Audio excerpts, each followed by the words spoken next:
What are you doing right now? Is it something that you really love? Millions of people at this very second are doing exactly what makes them happy.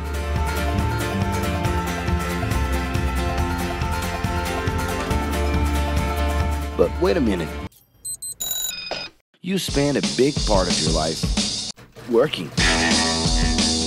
And any job has the potential to drive you insane. I think this is a good time for a break. But, of course, there's a bright side.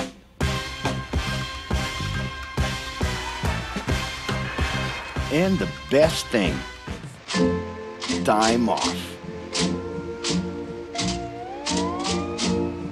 As a matter of fact, the way we work influences new trends and behaviors in society. And if some things are new and different to you, and to everyone else, it's good to know that the ones who really captured the idea are those young millennials. Otherwise known as Generation Y, G, we, globalists. Okay. We know you heard about this. They represent a new workforce in the global market and have high aspirations. Half of them already have or plan to open their own businesses. Because of their digital, liquid, and collective mindset, they are affecting the way we produce and work in the future. Sounds complicated? Actually, keeping things simple was the motto that baby boomers worked by in the 60s and 70s. Rules were a lot clearer back then.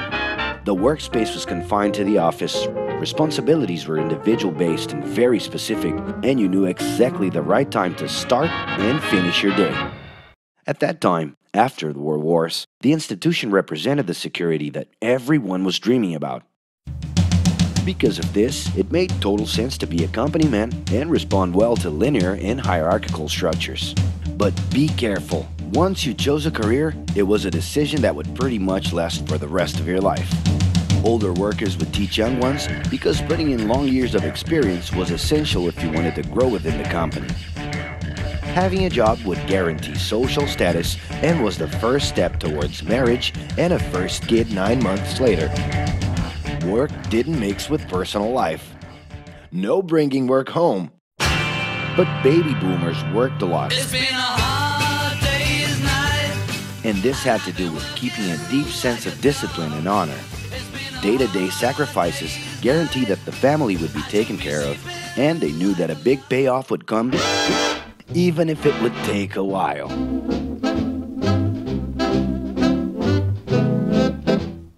However, Generation X redefined the time relationship between work and reward. Super confident, extroverted, very competitive, and doing everything in their power to achieve quick growth, these guys were always on the lookout for better offers.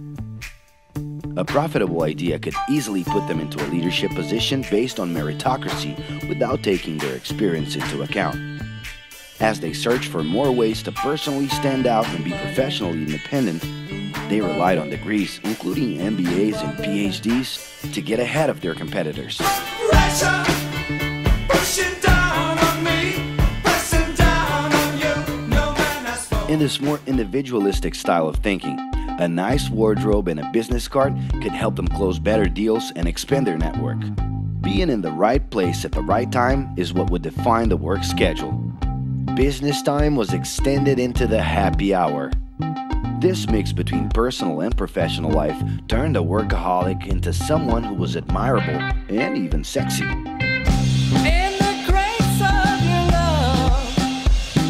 The winner was whoever could get onto the board of directors in the shortest time possible I can do anything if I can just get a chance.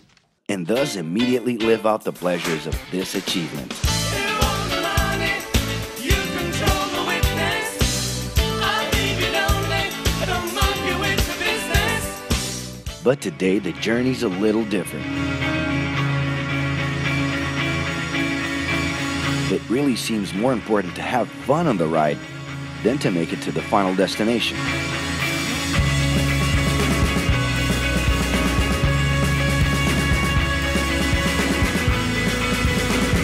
Ironically, millennials, those unpredictable kids, are the ones perfectly translating this new vision. In a time when pleasure determines professional accomplishment, they know, like no one else, how to recognize opportunities that link passion with work. It's not right, but it's now or never. The creative economy, new professions, an entrepreneurship boom, and the new collective power are painting a brilliant and never-before-seen scenario. No wonder millennials are so impatient. The speed at which they connect with the world sets the pace for their work relations. Projects that only will make a difference in the long term just don't stimulate them. And they need constant feedback so they can feel that their efforts are being recognized. So? It's great. I love it. The traditional pyramid inside of companies doesn't really fit with these anxious young people. They're excited about working with older generations, but only if the relationship is on equal terms and with mutual respect. It's all about exchanging knowledge, no matter your age. Being that millennials find empowerment in discovering things on their own. It's natural for them to diversify their channels and seek out informal types of education instead of simply picking out a major. In the end, professional commitment is not just a norm. It's something that naturally comes from truly engaging experiences. Besides having a job, it's become more important to have a purpose that can be carried out in different forms at the same time. Mobility, shared workspaces, home offices, and the possibility to create your own hours make work always present, anytime and everywhere. For that reason, people with different work styles are having more freedom to tap into their talents, and even those with introverted personalities can transform their ideas into million-dollar businesses. Yes, you can stay in your pajamas as long as you maintain an updated and attractive profile across your social network.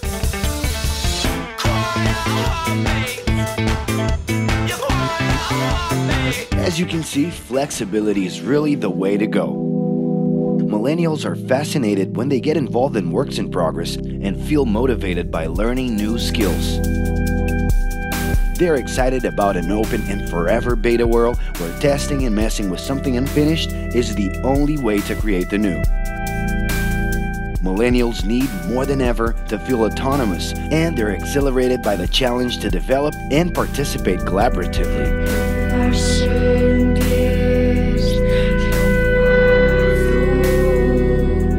They can change direction quickly and don't let attachments hold them back.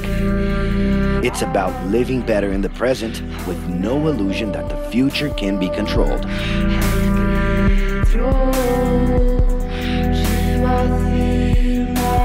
That's because of one simple thing. Whoever adapts more easily can evolve along with the changes. And if you feel overwhelmed by everything so far and are looking for the right answer, well, sorry. We're still going to ask you another question. Are you doing what you love right now? No.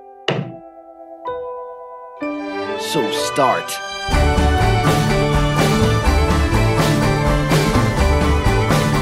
The clock is ticking and your life is in a hurry.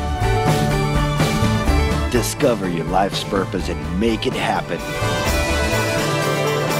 Loving your work will put you in motion. It's the only way to lead a fulfilling life every day.